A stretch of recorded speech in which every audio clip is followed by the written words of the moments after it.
What's up, fight fans? Welcome to the UFC Fight Night 139 SB Nation MMA post-fight show. My name's Flying Brian J. Thank you so very much for joining me.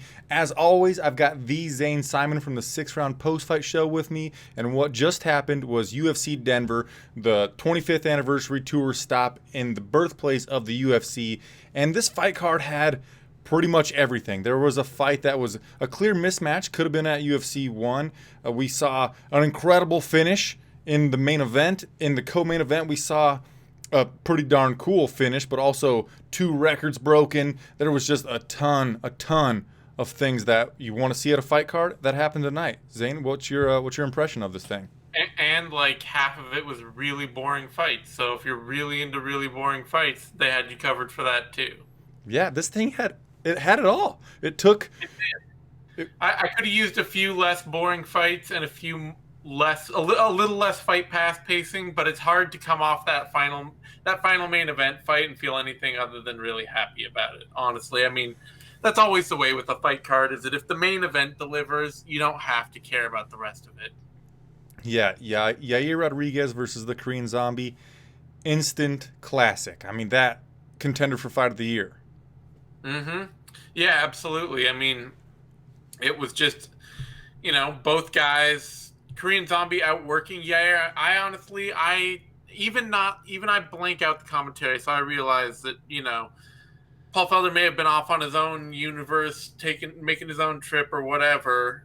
But I, even just watching and typing and all that, I thought Yair had won the first couple rounds. I know he got heavily outstruck. I realize the numbers are totally tell a different story, and I wouldn't have been mad if anybody gave it to KZ. Just saying, personally watching while I was working, I thought Yair had landed the bigger shots and that he had won close rounds off bigger shots. And so I had it all even going into the 5th round. I realized a lot of people had it 3-1 or 4-0 for Korean Zombie. And so, but it was a good, hard back and forth fight where even with Korean Zombie, even with Chan Sung Jung outworking Rodriguez for a lot of the fight, it never felt like he had taken control of the fight. It always felt like they were both fighting in little bursts, and Yair's bursts included single big strikes. Korean Zombie's bursts were multiple combos, and as the fight went on, Yair's big bursts meant less, and it felt like Korean Zombie was snapping his head back more and just kind of taking slowly just complete control of the bout right up until that absolute last second reverse back up elbow knockout that Yair landed. That is easily the wildest thing I've seen since that Anderson Silva Tony Strickland knockout, if not wilder even than that. And what's crazy about what you just mentioned there is Yair hit the Korean Zombie with a few of those same elbows like Anderson Silva hit that time, and then it was that upward backward fucking elbow knocked him out and slept him hard. When the camera wasn't showing him for a while, I'm like, oh gosh, this guy. I always get worried that we're going to see the first death in the UFC or something, or somebody's actually really hurt. I was a little worried when they wouldn't show anything other than just Yair. It would just add to Korean Zombie's legend. He'd rise from the dead, and then we'd be like, oh well, of course. I mean, Yeah, that fight, I wasn't scoring it as we go. I just kept checking your Twitter to see what you were scoring it, or the Bloody Elbow Twitter, because I was just I was going to score it after the first round. I'm like, man, I don't know. It was just so much fun. I'm not even going to tweet between rounds. I just want to listen to the corners and enjoy the fight. It was so damn fun. Yair with the kicks, Zombie with the punches, and one of the thoughts that I had early on, I know that the Korean Zombie doesn't have takedowns like Frankie Edgar, but Yair did a phenomenal job with his takedown defense in this fight. Yep. Yeah, no, I mean, that's the thing with Yair. People, I think they kind of took a little too much away from that Frankie Edgar loss and forgot just how good a wrestler Frankie Edgar is. And it's like, oh, well, Yair's takedown defense sucks, or Yair's just, he's too easy to bully. And no, Yair's he's always been really hard to hurt, and he's always been tireless, and he's always been good in a scramble, and he's generally been hard to take down. The Frankie Edgar fight was really just you're not good enough you're not good enough defensively to fight off the best wrestler in your division. And he wasn't at all. But he fought off Korean Zombie well. He still has major defensive openings. He still backs up with his hands down and his head on line and expects to just be fast enough to get out of the way. And Korean Zombie made him pay over and over again for that. But he's got a fantastic chin on top of that. It's not like he gets hit and he gets hurt badly. He ate a ton of shots and was right there in this fight, obviously clear all the way up until the last second. I'm really interested to see if somebody tweeted out a picture of the official scorecard to know what it was going into that amazing finish. I didn't see. I think we started too fast. Usually it takes a few minutes after the end of the fight. I expect we'll see it eventually, but I would be very interested to see it because, with the asset of stats that the judges don't have, I think it would be hard to argue for Yair winning any rounds, just getting outworked every round by Korean Zombie. But like I say, just casually watching it live and even tuning out the commentary, I was casually like the kicks, especially the kicks that were buckling Korean Zombie's leg a lot early. That was what really swayed me in the first round, was just how bad Korean Zombie was eating all those leg kicks that everyone seemed to knock him off balance, seemed to knock his leg away. And then, round two, I can't even remember now what might have swayed me in round two, but they were close rounds and I was just kind of going with what was catching my eye as I was watching it. And I would be I'd be really interested to see what the judges saw, because especially in close back and forth striking battles, judges tend to be really bad at picking out like, oh, this guy landed more volume, so clearly he won that round. If it's close and back and forth, you never know what the judges are seeing. Well, yeah, they said the stats were so much in favor of the Korean Zombie, Yeah. but watching it didn't feel like there was that big of a gap. No, it didn't. I think it was just I think mostly the fact that they both fight in bursts, and it was Korean Zombie's bursts were 2 or 3 strikes, and Yair's were 1, but they're both bursts. They're like both once every 20 seconds. And so when you're just seeing each guy land every 20 seconds, it's hard to then match up like, oh, well, he landed 2 shots in those 20 seconds, and he only landed 1. I don't know. Right. What do you think is next for Yair Rodriguez? He was booked one time against Zabit Magomedsharipov, and he said in the post-fight he doesn't care who's next, or in the post-fight interview he said he doesn't care who's next for him. He just wants to work toward the title. He knows that the title is in his future. Do you want to see him rebooked with Zabit, or you want to see him go higher in the ranks? I mean, well, I don't see any reason that he couldn't be booked with Zabit. That seems like a great fight. It seems like a ton of fun, and a lot of the rankings ahead of him don't necessarily seem like they would be more fun fights to watch. It's like, yeah, okay, maybe Josh Emmett is further up the rankings than Zabit Magomedsharipov, but do I want to see Josh Emmett fight Yair Rodriguez more than I want to see Yair fight Zabit? Not really. Not at all. Yeah, or trying to look at who else is. I mean, I can't imagine, honestly, like Jose Aldo taking a fight like that, although he might, but he seems more set on, like, I want these couple of big fights and that's it. Cub Swanson's out there, so you could do Cub Swanson versus Yair Rodriguez. That would kind of suck for Cub Swanson because, like, his last, well, oftentimes against Doo Ho Choi, against Brian Ortega, against Renato Moicano, we put him out there as, like, this gatekeeper. Yeah, he's the guy who gets in wars with the young prospect to find out if the young prospect has what it takes. And even though he's ranked number 7, he's lost 3 in a row now. Like, right. That's kind of a problem too for the top of featherweight. Like, Aldo's coming off a win over Stevens, but that means Stevens is lost, Swanson is lost, Frankie's injured, Elkins and Lamas are booked, obviously, and Bektic is booked, Ortega is booked, so Moicano's booked. So you really have like Magomedsharipov, Emmett, and Stevens, Swanson, and Aldo. Mm-hmm. So Swanson coming off 3 losses, you might maybe look at Yair Rodriguez versus Jeremy Stevens. That'd be a fun ass fight. Yeah, that'd be a super fun fight. And while I was watching this fight, I was thinking the Korean Zombie, he got a title shot back in the day against Jose Aldo, and I was thinking, I don't care about him getting a title shot ever again.